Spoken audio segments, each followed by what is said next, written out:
Hi, welcome to our 2-Minute Tuesday for January 13th of 2015. My name is Roger Balser of Balser Wealth Management. Our title for this week is Free Falling. No, not the Tom Petty song from 1989. I'm talking about oil. It's almost all over the news these days. You can't miss it at the gas pumps. Oil is down and big. Prices have dropped more than 25% in the last month and more than 50% on a year-over-year basis. In today's edition of 2-Minute Tuesday, we'll take a peek at why oil is in a free fall, how long prices will keep dropping, and who does this development hurt or who does it benefit. The main reason oil prices have cratered is because of supply and demand. We have too much supply and not enough demand.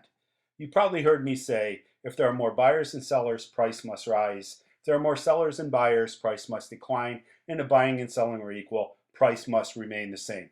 There is nothing else. This is exactly why oil is in a free fall. As for how long prices will keep dropping, that's anybody's guess. But as of today, Saudi Arabia said they see no point in thinning the crude oil supply glut. The longer it lasts, it puts more pressure on two of its biggest competitors, Iran and Russia. Saudi Arabia has long feared that Iran's potential to develop nuclear weaponry, and if there's too much oil on the market, the economy of Iran, which is extremely dependent on oil, could very well tank. Iran's currency reserves are diminishing to the point to where it needs oil prices at $130 to $140 per barrel just to balance its budget.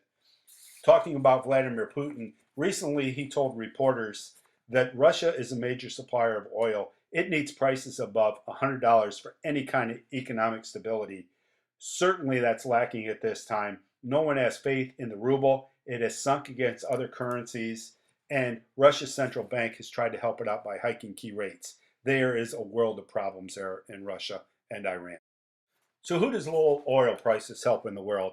Number one, it could give a lift to the economies of China and India. China imports massive amounts of oil, and inexpensive crude is a real gift. China spends about $500 billion a year on its oil and gas imports, and with the price of oil dropping, that could very well give them a powerful economic push. India is also a major importer of oil. But mainly what I want to ask is, what would this do for America? Cheap oil can translate to cheaper consumer and producer prices, lower inflation, more money in your wallet. Energy shares took a hit several months ago. In the big picture, this may bode well for consumer spending, manufacturing, and the service industry. Former Deputy Treasury Secretary Roger Altman said, the collapse in crude is the equivalent to a $200 billion stimulant package. How low can it go? I don't know. But when the charts change, we'll change. As always, thanks for listening and make it a great week.